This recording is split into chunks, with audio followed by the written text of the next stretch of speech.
Bon, mais bienvenue à cette session. C'est pas la plus matinale. Merci à Greg d'avoir ouvert le bal ce matin. Bienvenue à cette session sur laquelle on va parler en fait de l'évolution de SQL Server, vraiment qui rentre dans une nouvelle ère au travers de Docker et des Big Data Clusters. Pour me présenter rapidement, je m'appelle Christophe Laporte. J'ai créé ma société Conseil IT il y a un peu plus d'une dizaine d'années maintenant. Si vous êtes adepte des réseaux sociaux, n'hésitez pas sur LinkedIn, Twitter, n'hésitez pas à me contacter. Tous les slides de la session ainsi que les codes sources seront disponibles sur le GitHub ainsi que sur le site du Power Saturday. N'hésitez pas à les récupérer, à les utiliser. Il n'y a aucun souci là-dessus. Pour ceux qui me connaissent, hein, j'habite près de Toulouse, donc l'événement a beau être virtuel, n'hésitez pas un jour ou l'autre, une fois qu'il y aura un petit peu moins de règles de sécurité, de santé, à venir faire un petit tour dans notre pays au sud.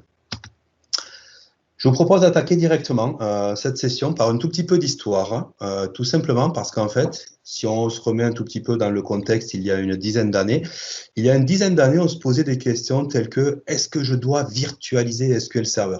Rien que le fait de dire cette phrase-là, j'ai vraiment l'impression de revenir un tout petit peu dans la préhistoire de l'informatique. Et pourtant, c'était il y a une dizaine d'années. Est-ce que les performances seront correctes? Est-ce que le fait de virtualiser SQL Server va me dégrader de manière réellement importante les performances de ma base de données? Quel hyperviseur choisir? Alors, il y a une dizaine d'années, effectivement, on avait le choix entre Hyper-V, VMware, du Xen Server. Mais si je remonte encore 5 ans plus tôt, vers 2005, honnêtement, on avait du VMware et puis on avait Virtual Server 2005 chez Microsoft. Honnêtement, c'était pas du tout la même histoire. Donc, on s'est rendu compte qu'il y a vraiment une évolution qui s'est passée d'un point de vue de la virtualisation. Et j'ai même retrouvé, pour les nostalgiques, une présentation que j'avais fait en 2011 au JSS. Les JSS, on espère essayer d'en refaire. C'est compliqué à organiser, mais ça demande beaucoup d'efforts à organiser. Mais je pense que le format des JSS n'est pas forcément quelque chose qui a disparu. On essaye de vous préparer ce genre d'événement pour l'avenir. Et donc en 2011, déjà, je me posais la question, est-ce que la virtualisation, c'est une technologie d'avenir? Est-ce que c'est un choix délibéré d'un point de vue technique? Est-ce que c'est un effet de mode? Alors ça allait de pair avec l'apparition de Windows Server Core de manière pleinement supportée, c'est-à-dire Windows sans interface graphique, un tout petit peu finalement comme si j'installais SQL Server sur une plateforme qui ne disposerait pas d'IHM. Donc, on se rend compte qu'effectivement, il y a eu toute une évolution. Et ces questions-là étaient vraiment des questions d'actualité en 2010, 2009, 2011, tout simplement parce que moi, dans mon métier quotidien, en tant que DBA, en tant que consultant, ça faisait partie des choses auxquelles je devais répondre quand j'étais chez mes clients. Aujourd'hui, en fait, on ne se pose plus du tout ce genre de questions. Pourquoi? Parce que la quasi-totalité des instances sont virtualisées. On a encore des machines sur lesquelles on a des machines physiques sur lesquelles on a du SQL Server. Probablement, pour une bonne partie d'entre elles, on va dire qu'elles sont en fin de vie et au prochain renouvellement matériel, il y a de fortes chances que ces SQL Servers-là passent sur des machines virtuelles. Et pour être tout à fait clair, à partir du moment où vous allez bien virtualiser SQL Server, il y a des règles extrêmement simples à suivre, mais il faut vraiment les suivre, sinon vous pouvez vraiment avoir une dégradation de performance. La performance est réellement au rendez-vous, y compris pour des charges de travail que l'on qualifie de tiers 1, donc à savoir des charges de travail relativement importantes, avec beaucoup d'IOPS à la sortie, avec une consommation mémoire vraiment importante, avec des consommations CPU, elles aussi relativement élevées. Donc, on sait aujourd'hui qu'on est capable de tenir la charge, y compris sur des environnements virtualisés. Donc, j'aurais tendance à dire que la question ne se pose plus vraiment. On va virtualiser du SQL Server. Il va peut-être rester, allez, 1 à 2% des serveurs qui vont rester en physique parce qu'on va peut-être avoir besoin effectivement des 5% de, je dirais, perte de performance que l'on peut rencontrer avec la virtualisation. Alors qu'à l'opposé, on a une telle flexibilité quand on utilise ce genre de choses que ce serait un petit peu dommage de s'en priver.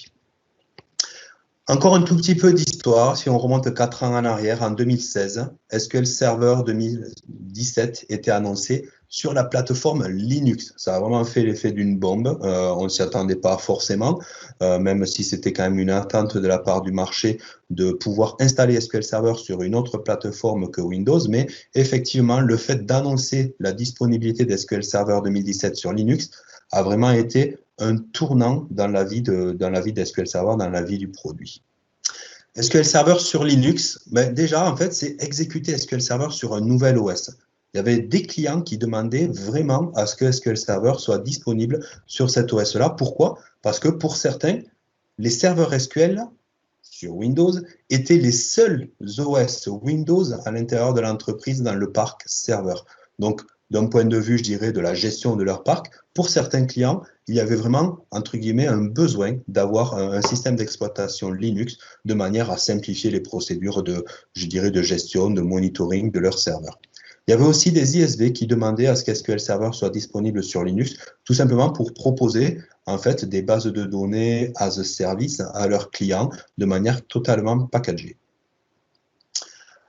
Finalement, en tant que consultant, j'avais des questions lorsque j'allais voir mes clients. Est-ce que je dois installer SQL Server sur Windows? Est-ce que je dois installer SQL Server sur Linux?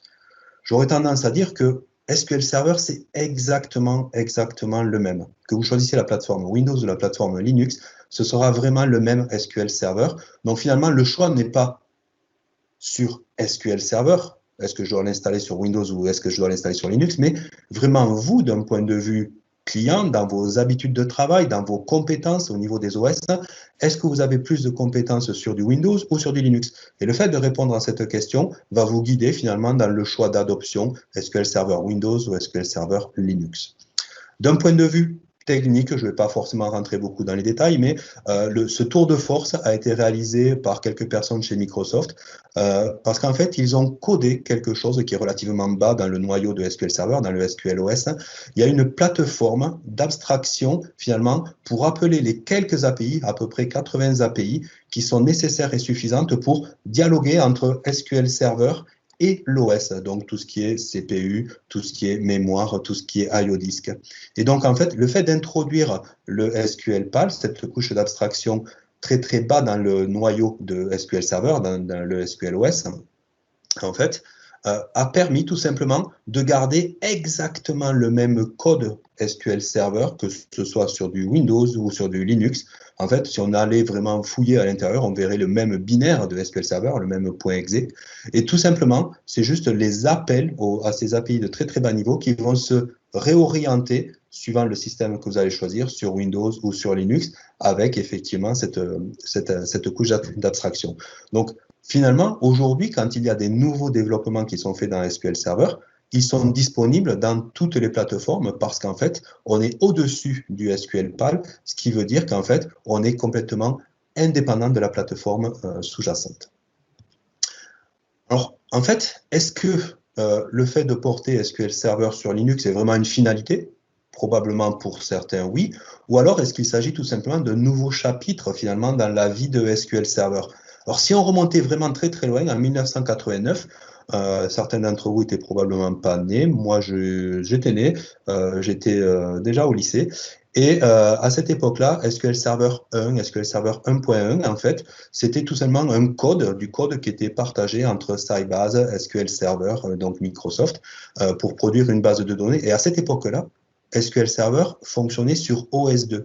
Donc, on se rend compte que finalement, on avait déjà par le passé du multi-OS. La version SQL Server 4.2 a été la première version qui a été portée sur Windows NT, Windows NT 3.5 à l'époque. Et donc, on se rend bien compte que finalement, c'est peut-être juste qu'une étape transitoire dans la vie d'SQL Server. Par le passé, on n'avait pas du tout Windows en termes d'OS, et maintenant, aujourd'hui, on a le choix finalement entre du Windows et du Linux. On n'a plus d'OS 2 à disposition. Donc, SQL Server sur Linux, en fait, on a plusieurs distributions qui sont supportées. On va pouvoir installer sur de l'Ubuntu, du Red Hat, du SUSE. On a même des images spécifiques qui ont été validées par Red Hat, qui sont disponibles sur leur repository Red Hat, de manière à pouvoir vraiment, je dirais, se fondre dans cet écosystème-là et profiter de tous les avantages de la version payante et donc du support qui va être derrière. Cela ne veut pas dire que ça ne fonctionne pas sur d'autres distributions, cela veut juste dire que vous n'avez pas le support officiel de la part de Microsoft ou de l'éditeur de la distribution Linux. D'un point de vue des fonctionnalités, comme je vous l'ai dit, étant donné qu'il s'agit du même code dans SQL Server, les fonctionnalités traditionnelles d'SQL Server sont là. Alors, on doit quand même avoir quelques exceptions. Elles ne sont pas liées à SQL Server, elles sont vraiment liées à l'OS en lui-même qui n'est pas capable finalement de gérer avec les formats de fichiers ext4 ou XFS des fonctionnalités un tout petit peu spécifiques d'SQL Server comme les file tables ou le file stream, comme les stretchdb. Mais sur, je dirais, les fonctionnalités core de SQL Server, vous allez retrouver absolument tout sur Linux, y compris finalement le fait de se joindre à un environnement Active Directory et de profiter je dirais, de l'authentification Kerberos. D'un point de vue performance, honnêtement, SQL Server sur Linux est performant aujourd'hui d'un point de vue, je dirais, du TPC, donc un organisme indépendant qui est chargé de bencher les bases de données. Les serveurs SQL Server fonctionnant sur du Linux sont aujourd'hui sur le haut du panier d'un point de vue des performances. Ils vont même surpasser finalement les serveurs Windows. Non pas que SQL Server est plus rapide, cela tient tout simplement aussi à la stack I/O qui est faite différemment côté Linux, le scheduling qui est un tout petit peu différent également, mais on sait qu'on a vraiment de très très bonnes performances sur SQL Server Linux. Je ne vais pas forcément vous faire la démonstration ici parce qu'elle prendrait un tout petit peu de temps, mais l'expérience de l'installation d'SQL Server sur Linux est vraiment extrêmement simple. On pourrait la complexifier, comme on le fait sur Windows, en ajoutant plusieurs drives, donc plusieurs volumes pour séparer les datas, des logs, la CamDB data, etc. Mais si vous voulez vraiment installer SQL Server de manière straightforward, de manière extrêmement simple, à la mode next, next, next, finish, comme on peut le connaître sur du Windows, c'est extrêmement simple côté Linux. Il suffit finalement de mettre à jour vos paquets côté distribution Linux et ensuite de faire appel à votre fournisseur de paquets et d'installer MS SQL Server depuis le repository Microsoft. C'est extrêmement simple.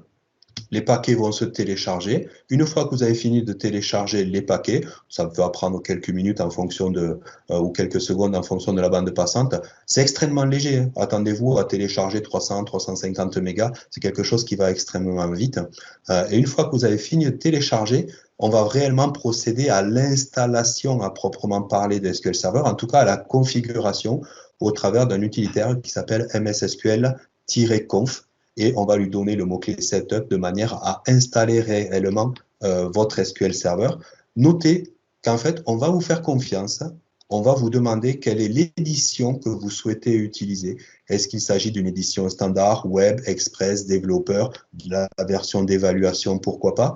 Donc en fait, à ce moment-là, vous n'avez pas de numéro de série de code finalement lié à votre licensing à rentrer. On vous fait confiance, Microsoft vous fait confiance, à vous derrière d'assurer le déclaratif par rapport à votre édition. Et ensuite, comme d'habitude, comme dans les installations traditionnelles d'SQL Server, on va tout simplement accepter les termes de licence et fournir le mot de passe pour le compte SA. Et à partir de ce moment-là, SQL Server est pleinement opérationnel. Vous pouvez utiliser votre serveur SQL comme si de rien n'était, de manière complètement détachée de l'OS. On n'a pas besoin de savoir est-ce qu'on est sur du Windows ou sur du Linux. N'hésitez pas à récupérer ce bout de code, à jouer avec. C'est assez intéressant de lancer SQL Server sur une plateforme Linux. D'autant plus que tous les outils que vous pouvez utiliser aujourd'hui pour de l'administration, comme par exemple les DBA Tools, sont accessibles sur du Linux. Il suffit d'installer PowerShell sur Linux et vous retrouverez, je dirais, vos habitudes d'administration. D'un point de vue développement, les choses ont changé. Quand j'ai commencé l'informatique au siècle dernier, on avait du COBOL, on avait du PACBase, et on avait finalement des langages qui étaient relativement... en tout cas des applications qui étaient relativement monolithiques et on n'avait pas forcément la possibilité d'éclater en différents petits services les applications. Et en fait, on avait vraiment une problématique, c'était le fait de faire évoluer, faire de la maintenance évolutive sur ces applications. Je me souviens à l'époque, 1992-1993, je codais en COBOL et le fait de compiler un programme, c'était quelque chose qui n'était pas vraiment immédiat. On soumettait un job de compilation à un mainframe et le lendemain matin, on recevait un listing avec des centaines ou des milliers de pages et on avait peut-être une erreur à l'intérieur.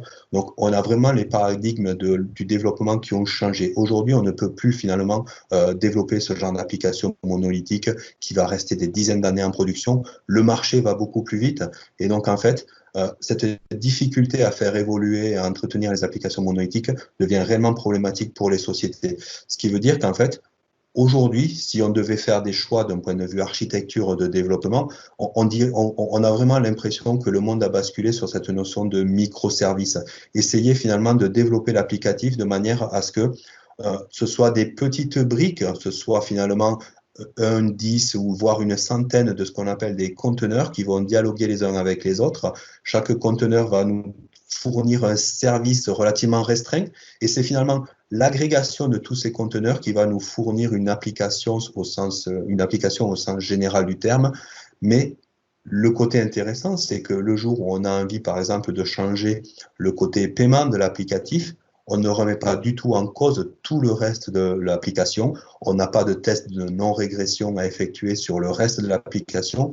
On sait qu'on est vraiment isolé sur une sous-partie de l'applicatif. Donc, c'est vraiment quelque chose qui est intéressant parce que chacun des éléments va pouvoir évoluer de manière complètement indépendante. On a vraiment l'impression que ça devient une norme au sens développement, parce qu'on a tous entendu parler de la philosophie DevOps, des pipelines CI/CD. Il y a eu pas mal de communication et de sessions faites dans ce sens. Si on se remonte par exemple à l'année dernière, le Power Saturday l'année dernière, David Barbarin avait parlé du DevOps donc, et des pipelines de type CI/CD avec SQL Server. Donc c'est vraiment quelque chose qui est rentré dans les mœurs au niveau des développeurs. Maintenant, côté IT, côté infrastructure, c'est des choses qui sont aussi en train d'arriver, donc il faut vraiment rentrer dans ce moule-là et ne plus proposer une informatique à l'ancienne. En termes d'introduction aux conteneurs, en fait, un des principaux avantages des conteneurs, c'est tout simplement qu'ils sont multiplateformes. Je peux finalement avoir mon conteneur qui va s'exécuter sur une machine Windows, sur une machine Linux ou sur une machine Mac. On est vraiment là sur un des concepts cœur de la notion de conteneur, c'est que on va avoir finalement une exécution et une expérience d'exécution qui sera strictement identique, quelle que soit la plateforme hôte. Autre avantage, c'est qu'on va avoir une empreinte système vraiment réduite. Aujourd'hui, quand on crée une machine virtuelle, on a donc un OS guest qui va être présent sur l'environnement, sur l'hyperviseur. Et cet OS guest, il va falloir le maintenir en termes de patch au niveau de l'OS, de patch de sécurité, de mise à jour de service pack, etc. Ça va consommer des ressources au niveau de l'hyperviseur, encore une fois.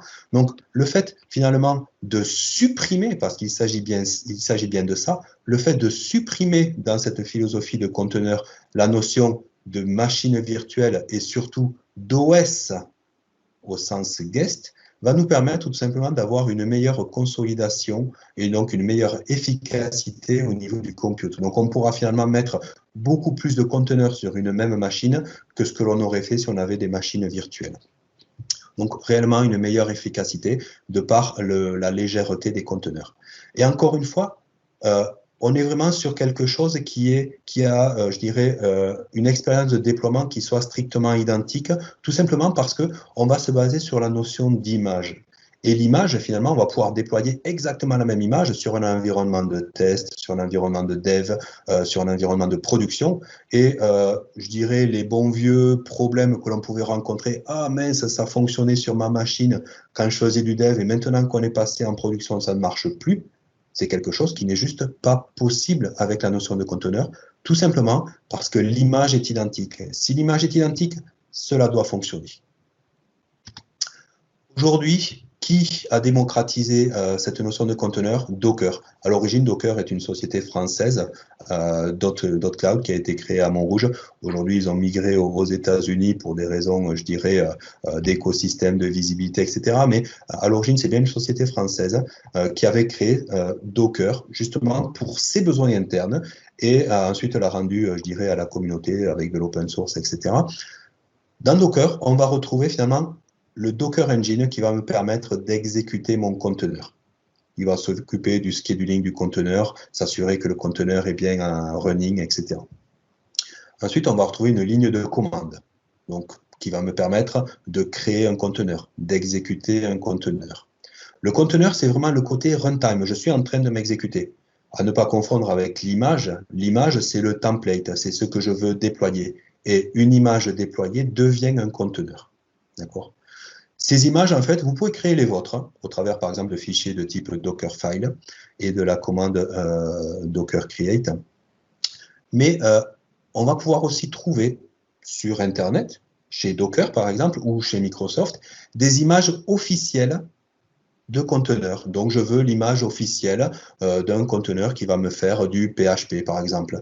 Une image officielle d'un conteneur qui va me faire du MySQL. Donc, on a déjà cette notion de conteneur qui existe et d'image officielle que je peux récupérer et utiliser.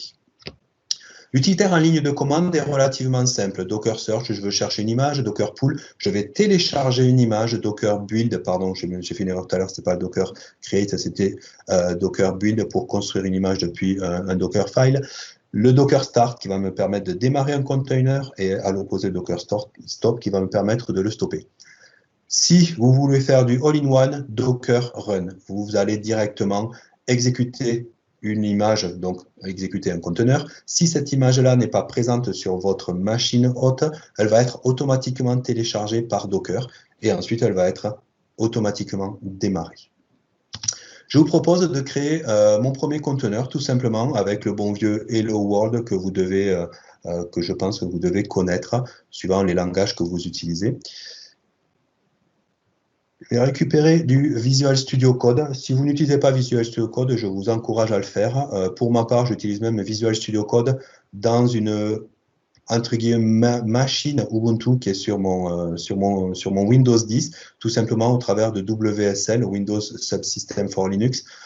Et donc, vous avez la possibilité d'utiliser différentes distributions de Linux dans le WSL. Et donc, dans mon WSL, donc dans Linux, je suis en train, par exemple, d'ouvrir du code Shell. Je vais me connecter sur une machine distante sur laquelle j'ai tout installé. Si je me souviens bien de mon mot de passe. Exact. C'est mieux. Et donc, j'ai déjà commencé à installer un certain nombre de choses. J'ai déjà installé Docker. Ça ne prend pas énormément de temps, mais j'ai quand même préféré le faire un tout petit peu en avance. Si vous tapez directement la commande Docker, vous avez une liste de commandes qui sont attachées, donc les Docker Create, les Docker Exec, comme on va le voir. Vous pouvez visualiser quelle est la version de votre moteur Docker. Vous pouvez aussi visualiser quelles sont les images qui ont été préalablement téléchargées, avec par exemple la commande Docker Image ls. Et on voit que j'ai déjà, pour des raisons de performance, pour la démonstration suivante, téléchargé SQL Server 2019. Je peux voir quelles sont les... Petite question. Ouais. On demande si du coup que Docker n'est pas le seul engine utilisé. Absolument. Il y a plusieurs engines. On pourrait avoir des requêtes. Des recommandations. Aucune recommandation. Si par exemple vous utilisez de l'OpenShift chez Red Hat, sur du on-prem par exemple, OpenShift entre la version 3 et la version 4 a changé d'engine. C'est vrai que historiquement c'était du Docker. Maintenant on va retrouver du containerd, on va retrouver du Rocket, etc., etc. Donc effectivement on a plusieurs engines pour faire tourner des conteneurs. Merci. Actuellement, aucun conteneur n'est en cours d'exécution, Docker Container LS. Ce que je vous propose, c'est directement de faire du Docker Run pour exécuter mon conteneur. Le conteneur n'était pas présent sur ma machine, c'est passé très rapidement, mais il a été téléchargé. On voit ici le Docker Pull. Et une fois le téléchargement terminé, le conteneur a été exécuté et on voit ici le message Hello from Docker. Donc tout s'est bien passé. Je peux visualiser le conteneur qui a été stoppé. Je vois ici Exited. Donc mon conteneur a bien été téléchargé. L'image a été téléchargée depuis le Docker Hub chez Docker. Elle a été téléchargée sur ma machine. Elle a été exécutée. Et ensuite, elle a terminé son exécution puisqu'elle n'avait pas de raison de rester online. Donc, extrêmement simple à utiliser. Est-ce qu'on va pouvoir utiliser SQL Server dans un conteneur? On a vu qu'on avait la possibilité d'utiliser SQL Server sur du Linux. Et finalement, c'était peut-être là l'étape nécessaire pour pouvoir utiliser SQL Server dans un conteneur, c'était le fait de pouvoir exécuter SQL Server sur Linux. Pourquoi, du coup, ne pas exécuter SQL dans un conteneur? Effectivement, c'est clairement un nouveau chapitre qui s'ouvre pour SQL Server. Ce qu'il faut savoir, c'est qu'un conteneur, en fait, n'est au départ absolument pas visible depuis le réseau. Donc, en fait, on va tout simplement devoir mettre en place de la redirection de port, de manière à ce que depuis le réseau, vous puissiez atteindre le service SQL qui va se cacher. Pardon, il y avait eu de l'écho. À partir du moment où vous allez exécuter votre conteneur, vous allez devoir mettre en place de la redirection de port, sinon personne ne pourra, je dirais, atteindre le service qui s'exécute. Vous aurez aussi besoin, pour SQL Server, de stockage persistant. Pourquoi? Parce que par défaut, un conteneur, c'est quelque chose d'éphémère. Une fois que vous allez stopper et supprimer le conteneur, toutes les bases de données que vous allez avoir posées à l'intérieur d'SQL Server dans votre conteneur vont tout simplement disparaître. Donc, le fait de faire de la redirection de volume, c'est ce que l'on voit ici avec le volume et un répertoire sur le hôte, le répertoire dans le conteneur. Le fait de faire cette redirection de volume va vous permettre de conserver, une fois le conteneur stoppé et une fois le conteneur supprimé, tout simplement vos bases de données. Ensuite, on a la possibilité de passer tout un tas de variables d'environnement. Et finalement, on a à la fin le nom de l'image que l'on va vouloir utiliser. Et c'est quelque chose qui est vraiment extrêmement rapide. Le fait d'exécuter une image, donc j'ai bien téléchargé ici mon image de SQL Server 2019, et si vous souhaitez, on pourra voir le déroulé complet, par exemple dans le café, si vous voulez me poser des questions a posteriori, mais on pourrait télécharger une image SQL Server 2017, par exemple, et exécuter cette image de SQL Server 2017 dans un conteneur. Je vous propose d'exécuter directement du SQL Server 2019. On a quand même une rapidité d'exécution qui est vraiment impressionnante. J'ai déjà démarré mon SQL Server. Mon SQL Server est prêt à être utilisé. Ça prend vraiment quelques secondes, quelques millisecondes en fonction finalement de la puissance de votre machine. On a la possibilité, une fois que le conteneur est en cours d'exécution, de se connecter dans le conteneur en tant qu'utilisateur finalement et de lancer des commandes telles que je le ferai. Alors, il n'a peut-être pas complètement fini de démarrer parce que je ne vois pas, je ne vois pas de fichier de base de données, mais ça va pas tarder à arriver. Est-ce que je peux me connecter à SQL Server? Si je n'ai pas, je l'ai bien exécuté. Hop, on va ressortir pour vérifier quand même. Est-ce que je n'ai pas eu un souci? Sudo docker ps-a. Il est bien up, donc ça ne devrait pas tarder à arriver. Voilà, j'ai mes bases de données, c'était un petit peu de latence, je suis désolé. Donc, je peux faire du Transact SQL et je vois effectivement que je suis connecté sur un SQL Server 2019. C'est une édition développeur qui fonctionne bien sur du Linux Ubuntu en release 18.4.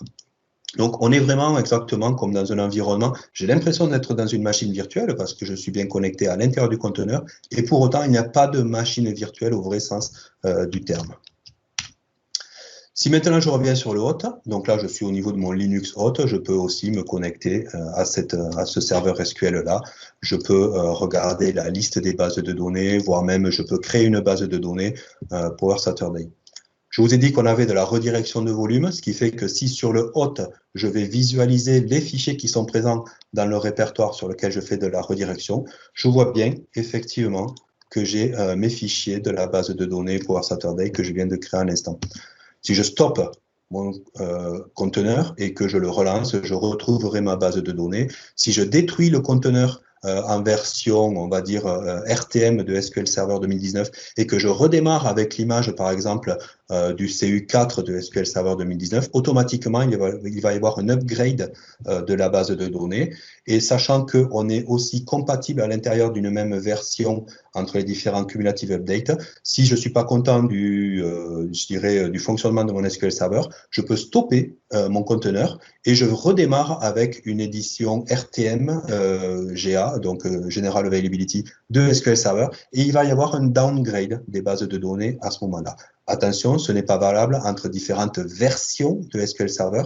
On est bien sur une version et différents cumulative updates. Donc, c'est vraiment quelque chose qui est extrêmement simple à utiliser, extrêmement rapide. Donc, par exemple, sur vos postes en tant que développeur, vous pouvez très bien utiliser un Docker Desktop et comme ça, monter à la volée différentes instances de SQL Server. OK. Et maintenant, est-ce que finalement, ça suffit? En fait, on n'est pas sûr que cela suffise. Pourquoi? Parce qu'en fait, il faudrait rajouter un tout petit peu d'orchestration sur cette gestion de conteneur. Pourquoi? Parce qu'à un instant T, si j'ai un problème à l'intérieur de mon conteneur, comme vous pouvez avoir des problèmes au niveau de votre VM, il va peut-être falloir redémarrer le conteneur. Est-ce que SQL Server fonctionne bien? Est-ce qu'on n'a pas un souci finalement dans SQL Server et qui fait que pour une raison X ou Y, on n'a pas de réponse de la part du service? En fait, il va peut-être falloir gérer ce genre de choses. On a cette notion de gestion de la santé du service qui s'exécute à l'intérieur du conteneur. Et en fait, on va pouvoir interroger de manière régulière la santé de ce conteneur. On va aussi devoir vérifier la santé du host. Après tout, est-ce que ma machine physique ou ma machine virtuelle qui supporte Docker n'a pas un problème potentiellement? Et donc, dans ce cas, redémarrer le conteneur sur un autre host de manière à fournir, je dirais, une disponibilité relativement élevée au niveau de mon service SQL. On va devoir aussi gérer l'accès depuis le réseau à ce conteneur. Et si le conteneur change du serveur 1 vers le serveur 2, il faut toujours maintenir cette connectivité réseau. On va avoir aussi la problématique du stockage persistant. Si je change de host, il faut que tous les hosts puissent avoir la visibilité sur les fichiers des bases de données qui ont été créés par un premier conteneur sur la machine numéro 1. Globalement, on va avoir de la ressource à gérer, de la CPU, de la mémoire, etc. Donc finalement, c'est quelque chose que l'on est habitué à manipuler. C'est tout simplement la notion de cluster. On a déjà vu ça, problématique de gestion de la santé, basculer une instance sur du failover cluster. On a tous vu ça dans du clustering. Donc effectivement, on va juste devoir rajouter à Docker cette notion de clustering. Et donc, afin de fournir une expérience qui soit vraiment similaire, on a des acteurs du marché qui ont fourni des solutions, que ce soit on-prem, que ce soit sur du cloud public, qui vont même offrir des fonctionnalités de scaling. On a des acteurs du marché qui vont nous fournir cette notion de cluster, cette notion d'orchestration qui va être disponible pour des conteneurs. Les plus connus, on va avoir Docker Swarm, forcément. On va avoir Kubernetes, qui à l'origine est un projet qui a été porté par Google, qui a été donné à la communauté. Et on va retrouver Red Hat avec le produit OpenShift. OpenShift est extrêmement présent sur du on-prem. Kubernetes va être extrêmement présent sur des environnements cloud.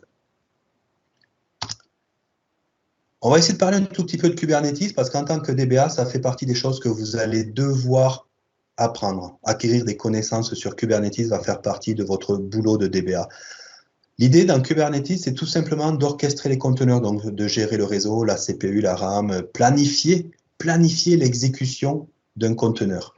En fait, on va avoir ce qu'on appelle le master node au niveau de Kubernetes qui va vraiment recevoir les commandes, encore une fois, de la ligne de commande de kubectl.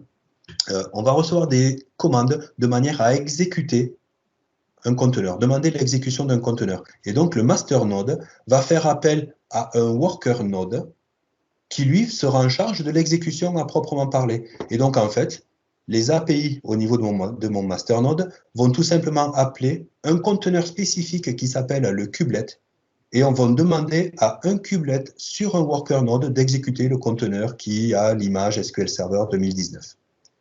À partir de ce moment-là, en fait, il va y avoir la création en fait, de ce qu'on appelle un pod. Un pod, je ne vais pas dire que c'est un conteneur, parce qu'en fait, un pod pourrait contenir plusieurs conteneurs, mais le pod, c'est l'élément le plus petit qui est capable de gérer Kubernetes. En fait, vous pouvez avoir un seul pod, le pod lié à SQL Server, mais on pourrait très bien avoir dans un pod, on pourrait avoir un seul conteneur SQL Server, mais votre pod pourrait aussi gérer plusieurs conteneurs, et en fait, on s'assure que ces différents conteneurs sont colocalisés sur la même machine physique, et donc on a des performances qui sont vraiment extrêmement bonnes d'un point de vue de la latence réseau, par exemple, si vous devez faire énormément d'appels entre ces différents conteneurs. On a aussi un composant un tout petit peu particulier qui s'appelle le kubeproxy, qui est présent sur chacun des worker nodes, et en fait, ce composant-là va me permettre d'accéder aux différents pods qui sont en train de s'exécuter sur mon cluster Kubernetes. Et en fait, peu importe sur quel worker node on va atterrir, Kubernetes va être là pour gérer du routing et du NATing à l'intérieur de sous-réseaux qui vont être automatiquement créés. Et vous allez automatiquement arriver sur le bon pod quand vous allez attaquer n'importe lequel des worker nodes. On va voir comment ça va se passer dans une minute. Donc, d'un point de vue terminologie, le container, on en avait parlé avec Docker. Le pod, c'est vraiment finalement ce que va gérer Kubernetes. Et ensuite, on a la notion de master node qui va piloter mon cluster et de worker node qui va être là pour gérer l'exécution des conteneurs. Par défaut, on a de la haute disponibilité quand on utilise Kubernetes. Pourquoi? Parce qu'on fonctionne sur la notion d'état désiré. C'est-à-dire qu'en fait, on va déclarer tout simplement que l'on veut une instance d'SQL Server qui tourne dans un conteneur. Charge maintenant à Kubernetes de toujours avoir une instance de SQL Server qui soit en cours de fonctionnement. Donc, on a vraiment de la haute disponibilité qui est fournie par défaut dans Kubernetes. Pour l'histoire, le worker node, vous pouvez aussi le trouver en tant que minion au niveau de la terminologie, au niveau de la documentation. C'est quelque chose qui est assez fréquent de trouver la notion de minion au niveau des worker nodes. La suite des bases. Les connexions passent par le kubeproxy, on vient de le voir. Et donc, on a du routage et de la translation vers le pod, quel que soit le worker node. Maintenant, votre application, ce que vous avez développé à l'intérieur de vos conteneurs ou SQL Server, peu importe l'application, il va falloir se connecter à cette application. Et donc, en fait, on va avoir ce que l'on appelle la notion de service à l'intérieur de Kubernetes. Cette notion de service, c'est tout simplement une abstraction logique de un ou plusieurs pods, tout simplement. On a plusieurs types de services qui vont être à notre disposition. Chacun va avoir ses avantages, ses inconvénients, et généralement, on a rapidement la vision de quel type de service on va utiliser. Premier type de service, la notion de cluster IP. Alors attention, quand on utilise du cluster IP, on est à l'intérieur du cluster Kubernetes, il n'y a pas de visibilité depuis l'extérieur. Donc, si vous voulez vraiment utiliser du cluster IP pour votre serveur SQL, ça veut juste dire que votre serveur SQL ne sera accessible que depuis d'autres pods à l'intérieur de votre cluster Kubernetes et ne sera absolument pas visible depuis l'extérieur. Par défaut, si vous avez plusieurs pods en fait, qui répondent à votre service, parce qu'on va pouvoir faire du scale-out avec une répartition de charge qui sera automatique. Donc, vous démarrez 3 instances de votre site web, donc 3 pods avec exactement le même site web. Automatiquement, le cluster IP va vous faire de la répartition de charge entre les différents ports, entre les différents pods sur le même port, le port 80. Ensuite, la notion de node port. Et dans ce cas, on va pouvoir se connecter avec un port TCP spécifique. Attention, on a une plage qui est relativement restreinte à ce niveau-là. On va pouvoir se connecter avec un port spécifique sur n'importe lequel des nœuds sur des worker nodes de votre cluster Kubernetes. Et ensuite, le node port va pouvoir redispatcher, reload balancer cette charge-là sur les différents pods que vous avez créés. Le node port est visible depuis l'extérieur, mais on va vraiment spécifier un port particulier. Et le dernier qui va être généralement utilisé sur les clouds publics, parce que ça sous-entend qu'il y a un certain dialogue entre le cluster Kubernetes et finalement le côté attribution d'adresses IP publiques, visibilité depuis Internet, c'est la notion de load balancer. Et quand on va utiliser, par exemple, des choses sur Azure ou sur Google Cloud ou sur Amazon, cette notion de load balancer va me permettre de prendre tout le trafic qui arrive depuis le réseau public, depuis Internet, pourquoi pas, et de redistribuer, encore une fois, dans cette notion de load balancing par défaut, de redistribuer la charge sur les différents worker nodes. Toujours pareil, là on était sur un port 80 pour un site web. Le load balancer, c'est typiquement ce que l'on va utiliser sur Azure. Le node port, vous pouvez utiliser ça, par exemple, chez vous, quand vous êtes sur votre infrastructure Kubernetes. Et quand vous êtes à l'intérieur de votre cluster, ce sera plutôt du cluster IP. D'un point de vue ligne de commande, encore une fois, on a de la ligne de commande kubectl qui va me permettre de créer des ressources. Créer des ressources, ça peut être créer du stockage, comme créer un service, comme créer un pod. On a différents éléments que l'on pourra créer. On va voir ça dans la démonstration juste après. On va pouvoir supprimer, on va pouvoir exécuter directement, et ensuite on va pouvoir récupérer des informations sur l'environnement au sens général. Donne-moi la liste des pods, donne-moi la liste des services, des déploiements ou des nœuds qui composent mon cluster. Donc, on a vraiment un certain nombre de commandes kubectl que vous devez finalement connaître à partir du moment où vous allez manipuler du cluster Kubernetes. Si on revient donc 10 ans en arrière, on se posait la question, est-ce qu'on doit virtualiser SQL Server? Aujourd'hui, on le sait, tous les serveurs sont quasiment virtualisés. Mais si on se replace, encore une fois, il y a 10 ans, Microsoft annonçait Azure. Alors à l'époque, ça s'appelait Windows Azure, mais effectivement, on avait le lancement de Azure il y a une dizaine d'années. Il y a eu des annonces un petit peu avant, un petit peu à la PDC en 2008 à Los Angeles, mais vraiment le service a vu le jour à ce moment-là. Et donc, le fait d'avoir Azure va probablement amener des choses un tout petit peu supplémentaires par rapport à du SQL Server. Et on l'a vu, on a SQL Azure. SQL Azure, le service manager, a fait partie des premiers services disponibles sur Azure, au même titre que les machines virtuelles et que le stockage. Donc, il y a vraiment eu un changement, je dirais, de philosophie et une évolution au niveau SQL Server à partir de ce moment-là. Mais concernant Kubernetes, en fait, et concernant les conteneurs, on a deux possibilités d'exécution de conteneurs sur Azure. La première, c'est Azure Container Instances. Alors, je ne vais pas dire que c'est forcément ce que j'utiliserai d'un point de vue production, parce qu'en fait, on va dire que c'est plutôt lié à quelque chose d'éphémère, à du compute. Faire durer, entre guillemets, du SQL Server pendant un certain temps, ce n'est pas forcément la philosophie de Azure Container Instance. On va l'utiliser, par exemple, pour monter un SQL Server pour faire du test. Une fois qu'on a terminé, on va automatiquement l'arrêter. C'est un petit peu plus compliqué de mettre un stockage persistant sur de l'Azure Container Instance par rapport à ce que l'on va voir juste après du AKS.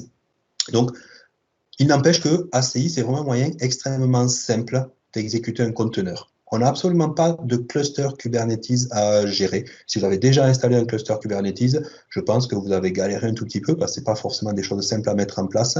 Une fois qu'on a la bonne méthode, OK, mais au départ, c'est quand même pas évident. Donc, c'est vraiment quelque chose qui est extrêmement simple à utiliser. D'un point de vue facturation, on va facturer le stockage et on va facturer la CPU à la seconde. Et c'est pour ça qu'il y a certaines sociétés en fait, qui vont utiliser Azure Container Instance, par exemple, pour leur pipeline de DevOps. Je monte mon instance, je fais ce que j'ai à faire et je vais ensuite tuer mon instance, tuer mon conteneur SQL Server. Donc, c'est vraiment quelque chose qui est extrêmement pratique à utiliser. Alors, ça prend quelques secondes à démarrer, à créer. Donc, j'ai pris le loisir d'exécuter cette commande-là juste avant la session. Mais encore une fois, tout le code va être disponible et je vous encourage à récupérer ces codes-là et à jouer avec. Et à partir du moment où vous avez exécuté cette commande, à peu près 60 secondes à 80 secondes plus tard, vous avez votre conteneur qui est disponible. Sauf que j'ai dû me déconnecter. Non, je suis encore sur ma VM. Voilà, je ne suis plus sur la VM. Je suis maintenant sur ma machine. Et donc, quand je regarde la liste des conteneurs, je vois ici que j'ai mon conteneur qui a été exécuté, donc qui est en cours d'exécution, ce qui veut dire que je peux regarder, par exemple, qu'est-ce qui se passe d'un point de vue des logs. Et je ne sais pas, j'allais en parler juste après, ça tombe très très bien. En fait, on a vraiment l'équivalent du fichier error log de SQL Server qui est entre guillemets poussé dans le output du conteneur. J'allais vous parler des problématiques de sécurité. Attention, le port 1433 fait partie des ports les plus attaqués. Donc, mettez vraiment des passwords forts au niveau de vos comptes SA. J'ai créé ce conteneur il y a très très peu de temps. Je l'ai créé juste avant ma session, vers 9h et quelques, et il se fait déjà attaquer. Donc, n'hésitez pas à mettre des passwords extrêmement forts, voire à changer le port par défaut de SQL Server. Sinon, vous allez tout simplement avoir ce genre de problématique. Je peux me connecter à mon conteneur, Docker, AZ Container Exec. Donc, je me connecte à mon container et au bout de quelques secondes, je suis vraiment à l'intérieur de l'OS de mon container et je vais pouvoir exécuter des requêtes comme si de rien n'était. D'accord? Je peux faire mes LS, je suis vraiment dans un Linux à ce niveau-là. Mais mon conteneur étant visible depuis Internet, je peux très bien utiliser une commande de type SQL CMD ou autre et me connecter sur le nom DNS de mon serveur SQL et passer des requêtes comme si de rien n'était. Je suis vraiment en train de me connecter à un serveur qui est distant. J'ai pas grand-chose à gérer. Je sais que l'infrastructure Microsoft Azure est là pour gérer ce container, assurer sa disponibilité. Moi, je veux juste utiliser mes bases de données. Vous avez après la possibilité de dilater ces containers-là. Personnellement, je n'utilise pas ça en termes de production, mais plutôt pour du test, pour du dev, pour des pipelines CI/CD. Mais sachez que ça existe et c'est très très simple à mettre en œuvre. La deuxième possibilité, c'est tout simplement d'utiliser AKS. Donc finalement, c'est Kubernetes qui est automatiquement géré par Microsoft pour vous. C'est un cluster Kubernetes complètement managé. Pour ceux qui ont déjà fait du Kubernetes, vous retrouverez toutes vos habitudes avec le kubectl, mais vous n'avez pas besoin de gérer finalement toute la partie réseau, etc. Tout est configuré pour vous. Par contre, ce que vous devez quand même faire, c'est vous créer votre propre cluster. Et donc, par exemple, avec la commande AKS create, vous allez créer votre propre cluster avec le nombre de worker nodes que vous souhaitez, avec la version de Kubernetes. Alors là, c'est une version un petit peu ancienne. Maintenant, on est plutôt sur du 1.16.6 ou 0.9, etc. Mais l'idée, elle est là, c'est que vous allez pouvoir créer vous-même votre cluster. Attention, vous le créez et vous le maintenez. OK, vous ne gérez pas le stockage, vous ne gérez pas le réseau, etc. Mais par contre, quand il y a des mises à jour de Kubernetes, et ça m'est arrivé, vous devez mettre à jour votre cluster pour upgrader sa version de manière à être totalement supporté. D'un point de vue facturation, encore une fois, c'est le stockage qui va vous être facturé et l'intégralité des machines virtuelles qui sont associées à votre cluster. C'est-à-dire qu'à partir du moment où vous allez démarrer votre cluster, attendez-vous quand même, d'un point de vue Azure, à avoir ce genre de choses. Ça, c'est à peu près les ressources qui appartiennent à mon cluster Kubernetes que j'ai créé hier soir pour les besoins de cette session. Donc, attendez-vous, mine de rien, à avoir un certain nombre de ressources qui vont être créées, des ressources de type adresse IP, des ressources de type disque, etc., etc. Donc, c'est quelque chose vraiment qui est complètement managé pour vous, mais vous devez juste vous le créer et le maintenir à jour. Déployer SQL Server sur du AKS, ben c'est peut-être une très très bonne idée. Tout simplement parce qu'en fait, vous avez de la haute disponibilité qui est fournie par défaut. Donc si le nœud numéro 1 sur lequel on est en train pour l'instant d'exécuter SQL Server vient avoir un souci, automatiquement, le pod va être recréé sur un autre nœud et sachant que tous les fichiers de vos bases de données ont été enregistrés sur du stockage persistant, de manière complètement automatique, vous allez récupérer les données et tout va repartir comme si de rien n'était. OK, vous avez peut-être eu une petite coupure de service équivalente à ce que vous avez aujourd'hui sur du failover cluster ou sur des groupes de disponibilité, mais il n'empêche que vous n'avez pas eu besoin de gérer, vous, la haute disponibilité. C'est le cluster Kubernetes qui a fait ça pour vous. Et je pense qu'on est dans un environnement AKS sur le futur de l'hébergement de SQL Server. Je pense que dans l'avenir, il y aura de moins en moins de clusters tels qu'on les connaît aujourd'hui et de plus en plus de clusters Kubernetes qui vont héberger des instances standalone de SQL Server, puisque par défaut, on aura la haute disponibilité qui sera fournie. Déployer SQL Server sur du AKS, encore une fois, c'est relativement simple et c'est ce que je vous propose de faire maintenant.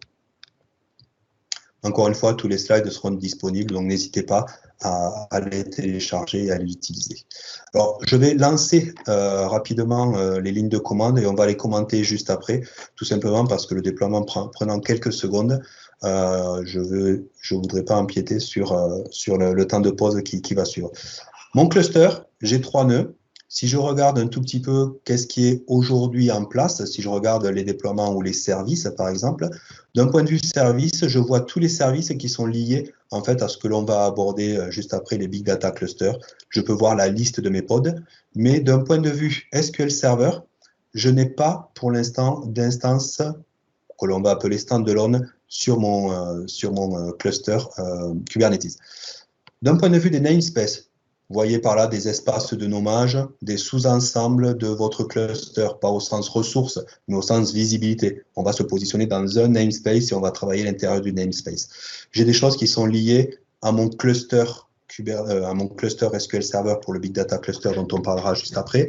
Et ensuite, ce sont vraiment des choses relativement système.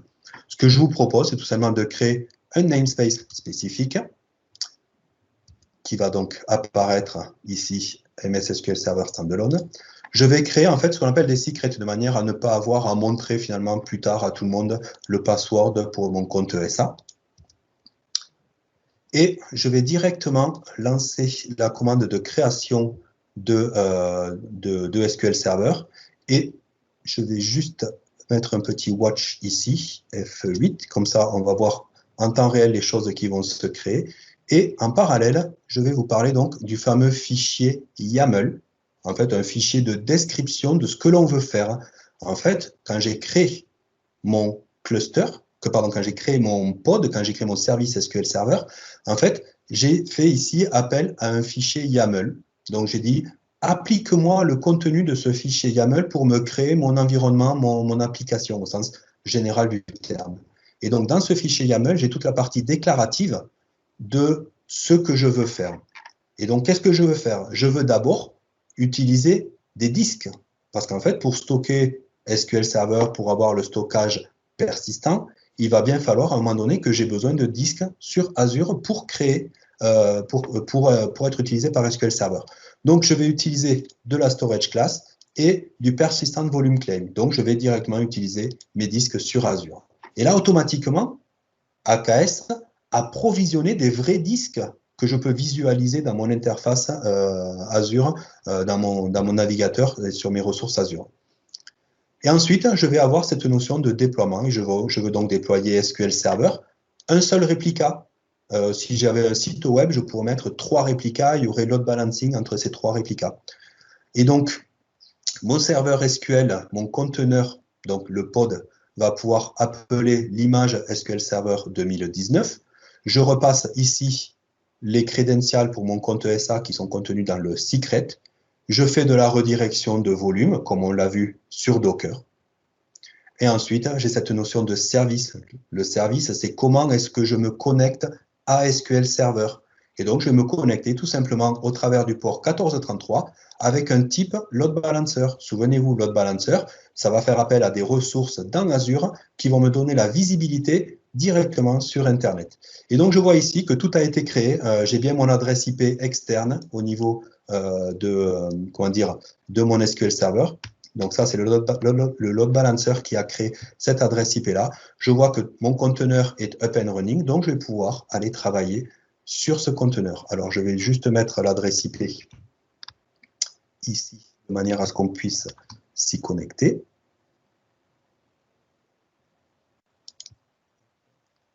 CTRL V.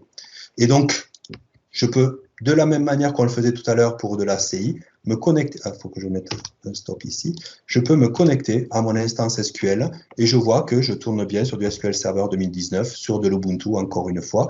Mais cette fois-ci, je suis sur du Kubernetes. Mon pod, qui contient le conteneur SQL Server, est hautement disponible à l'intérieur de mon infrastructure Kubernetes gérée par Microsoft. Je vous passe les petits tests, comment est-ce qu'on se connecte à un pod, c'est la même chose que par rapport à un conteneur ou par rapport à de la CI.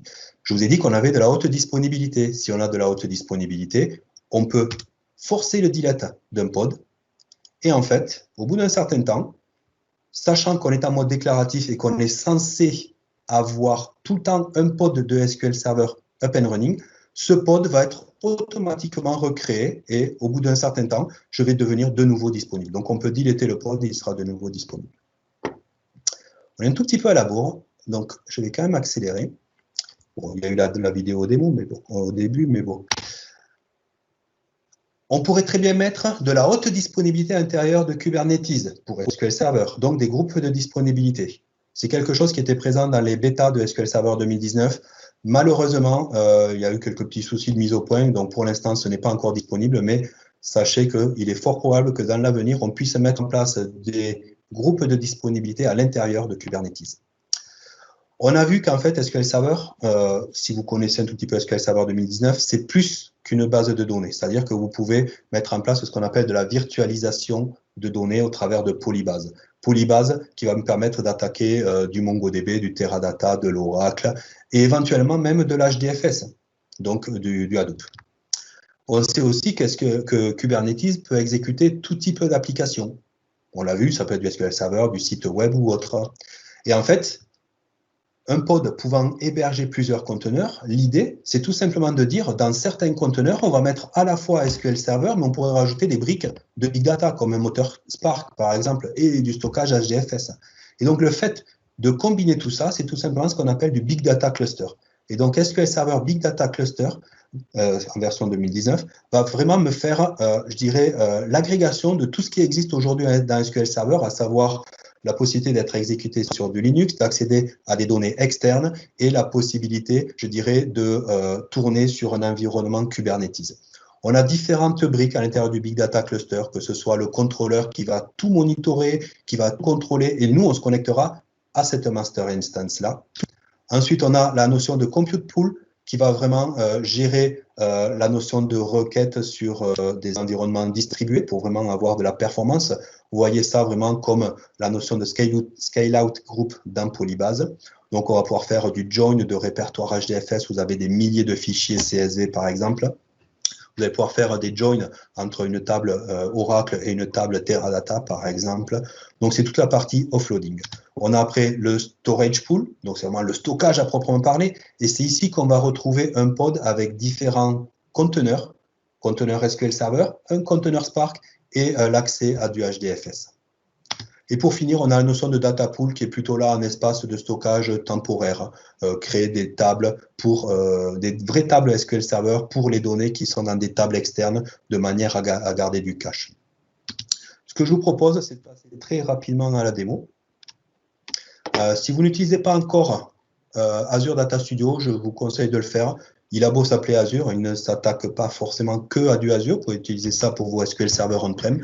L'avantage, c'est qu'il est multiplateforme, Windows, Linux, Macintosh éventuellement. Et donc, j'ai créé mon Big Data Cluster. Au passage, Big Data Cluster, c'est aussi beaucoup de monitoring avec du Grafana, il y a aussi de l'Elasticsearch. Donc, prenez-en de la graine, il y a beaucoup de monitoring qui est en place sur le Big Data Cluster. Et donc, ce que l'on peut faire, c'est tout simplement se connecter à ce serveur. Donc, je vois ici qu'il répond. Et derrière, c'est effectivement un SQL Server sur de l'Ubuntu dans du conteneur. Je peux créer une base de données. Alors, ça met un petit peu de temps parce qu'on ne crée pas seulement une base de données, mais on fait vraiment appel à l'intégralité de toutes les ressources du Big Data Cluster en créant des choses sur le storage pool, sur le compute pool, etc. Ce que je vais faire ensuite, c'est créer des données externes qui vont pointer sur l'HDFS, donc HDFS qui est ici, sur lequel j'ai commencé à renseigner un certain nombre de fichiers CSV de manière à vous faire des démonstrations. Une fois que c'est fait, je vais pouvoir créer ce qu'on appelle le format de fichier qui va me dire, ben tiens, finalement, ce fichier-là, comment est-ce qu'il est constitué? Si je fais un preview, c'est tout simplement un petit bug preview. Là, ça arrive, désolé. Bon, ce matin, ça marchait, mais c'est tout simplement un fichier CSV sur lequel les 6 premières lignes ne doivent pas être prises en compte, tout simplement parce que c'est une station météo qui va mettre des données à l'intérieur et c'est pas du tout formalisé sur les premières lignes. Donc, normalement, j'ai déjà créé mon external file. Voilà, c'est parfait. Je vais créer une table qui va me donner finalement la structure de ce que je vais rencontrer dans mon fichier et je me base bien sur mon fichier CSV. Et une fois que c'est créé, je vais pouvoir tout simplement faire du select sur cette table de manière complètement transparente. Je suis dans SQL Server en train de faire du SQL et pour autant, j'attaque des données qui sont sur un fichier CSV de manière transparente. Et que je travaille sur un fichier ou sur multiples fichiers, ça n'aura absolument aucune importance. On peut changer de kernel et dire que je ne fais pas du SQL Server, mais je fais du Spark, tout simplement. Et là, en fait, ce sont les data scientists qui vont être contents parce qu'ils sont habitués à travailler avec ce genre de choses. Et donc, je vais pouvoir lancer des requêtes sur ce même fichier CSV ou un autre, là, c'est la température de mon pool house. Je vais pouvoir lancer des requêtes strictement identiques sur, alors ça met du temps à démarrer la première fois, il faut qu'il se chauffe, sur du fichier CSV. Donc, une fois que ce sera démarré, il va m'afficher le schéma, donc en fait les colonnes entre guillemets de mon fichier CSV. On va pouvoir aussi afficher, voilà, l'application est en train de démarrer, on va pouvoir afficher le nombre de lignes de mon résultat. Donc en fait, vous voyez ça, vous voyez DataFrame comme étant finalement un dataset. Voilà, on a l'application qui s'est terminée. Je peux afficher le show, c'est l'équivalent de mon select. Je vois les données qui s'affichent. Je peux mettre un top 5, par exemple, en faisant un show de 5. Je peux filtrer avec des conditions where, donc le mot-clé filter va me permettre de filtrer mes données. Je peux filtrer 2 fois, filter avec une humidité supérieure à 70% et une température à 15%. Et on se rend compte qu'effectivement, sur certains mois de l'année, c'est des choses qui peuvent arriver, avoir de l'humidité et avoir une température un petit peu élevée. Je vais pouvoir utiliser des fonctions spécifiques de somme, la valeur moyenne, le mean, etc., les percentiles. Donc, on a vraiment tout un tas de choses qui parlent vraiment aux data scientists. Maintenant, si vous préférez du Transact SQL, on a le mot-clé select qui existe sur le data frame. Et donc, je vais pouvoir sélectionner la température et l'humidité et n'afficher que 10 éléments. Mais on peut vraiment faire beaucoup, beaucoup plus. On va pouvoir créer la notion de vue. Et quand on crée la notion de vue sur un data frame, on va vraiment pouvoir faire du vrai select, comme on est habitué à le manipuler. Donc finalement, ça doit être quelque chose qui est à dessein des data scientists, par exemple avec du Spark. Moi, en tant que DBA, finalement, je suis en terrain connu avec du vrai Transact SQL. J'ai aussi la notion de limite pour limiter le nombre de jeux de données qui vont ressortir. Si vous voulez utiliser du min, de l'average, du max, ça fonctionne aussi, absolument pas de souci là-dessus. Ce que j'ai apprécié, c'est de pouvoir utiliser la clause over. Si vous connaissez la clause over, le fenêtrage dans SQL Server, la notion de clause over existe aussi et vous pouvez l'utiliser directement depuis votre SQL Server qui va faire ensuite appel à du Polybase pour aller chercher les données, etc., etc. On peut travailler sur plusieurs fichiers. Notez ici le étoile.csv et donc je peux créer la totalité de mon data frame avec tous les fichiers qui composent le répertoire et sélectionner les informations exactement de la même manière. Donc finalement, la volumétrie des données n'a absolument pas d'importance. Vous pouvez faire des joins si vous le voulez, joindre la température de mon living room avec celle de ma salle de bain. Donc vous pouvez vraiment travailler avec vos données de manière complètement transparente, à la fois dans SQL Server, à la fois dans du Spark, si vous voulez utiliser du Spark. C'est quelque chose qui est extrêmement pratique à utiliser. Donc, je vous encourage à tester le Big Data Cluster. En termes de conclusion, SQL Server est vraiment en constante évolution, donc n'hésitez pas à aller regarder toutes les nouvelles fonctionnalités, voire même les nouvelles architectures. L'architecture Hyperscale, c'est vraiment un SQL Server qui a été éclaté en différents sous-ensembles. Des compute nodes pour gérer vos requêtes avec les données qui sont en mémoire. Des serveurs que l'on appelle page servers qui vont stocker la data, donc vos fichiers de base de données à vous qui vont reposer sur du blob Azure.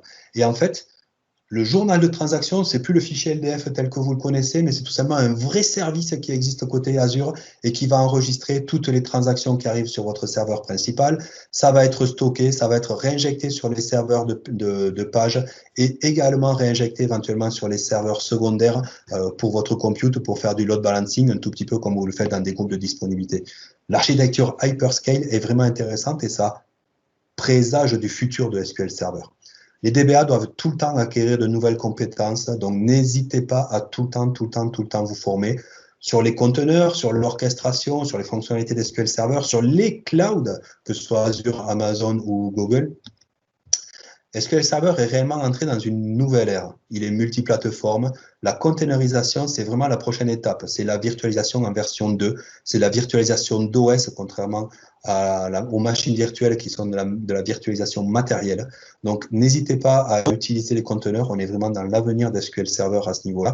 Et le big data, tel qu'on peut le voir, il n'a jamais été aussi facile à manipuler, tout simplement parce que dans SQL Server, on a les outils qui nous permettent d'attaquer des bases de données relationnelles, autres, Oracle, Teradata, mais également du SAP, ou alors du semi-structuré avec du Mongo, ou du pas structuré du tout, peu importe, avec des Cosmos DB et autres.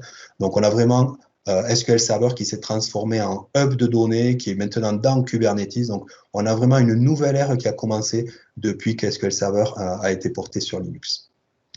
Je vous remercie. N'hésitez pas à évaluer la session. Rendez-vous dans le café si vous avez des questions, si vous voulez discuter, aller un petit peu plus loin.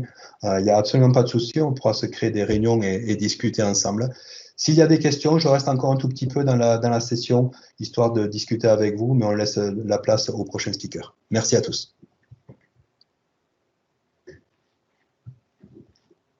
Mohamed, des questions?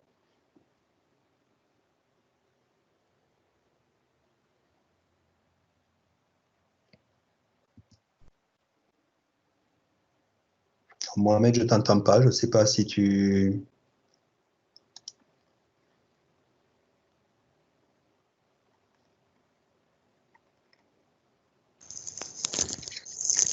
Si tu veux, Christophe, c'est Grégory.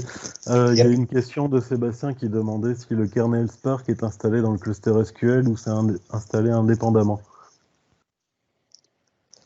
Sur du Big Data Cluster, est-ce que le kernel Spark est installé? Non, il est installé dans un conteneur distinct, mais c'est toujours dans le même pod. C'est ce qui était présent ici. Voilà. On a le moteur Spark qui est dans un conteneur spécifique, mais on reste quand même dans un pod qui est posé sur le storage pool.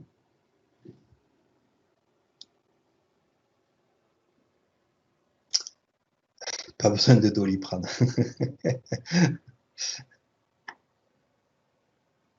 Je suis en train de dépiler, voir s'il y a quand même des choses. Il y a une question de Charles-Henri Sauget qui dit que ça ressemble au pool de Synapse. C'est la même techno behind the scene. C'est quand tu étais dans Azure Data Studio que tu montrais qu'on pouvait passer d'SQL à je sais plus. Absolument. À Spark, tout à fait. En fait, quand on regarde vraiment le Big Data Cluster, il y a de fortes chances que Microsoft, derrière, ait vraiment réutilisé les fondements de ce qu'a donné le Big Data Cluster pour du Synapse. En tout cas, Synapse tel qu'on le connaît maintenant, parce que si je prends Synapse il y a quelques temps, c'était un SQL Data Warehouse, entre guillemets, donc il n'y avait pas cette couche-là. Mais effectivement, aujourd'hui, je pense que derrière, ça doit être ce genre de choses qui tournent en background. Sinon, une question de Fred qui demande s'il existe un container pour SSAS sur Docker. Pas de manière officielle, à ma connaissance.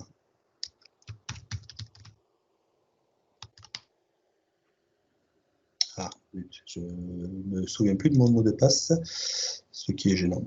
Cluster dashboard.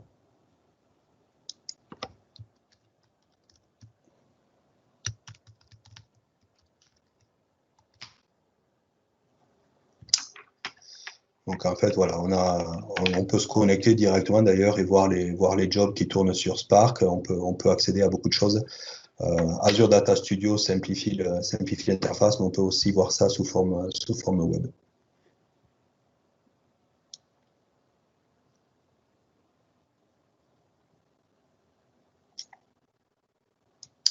Ok, bon, mais merci à tous. Merci d'être venus.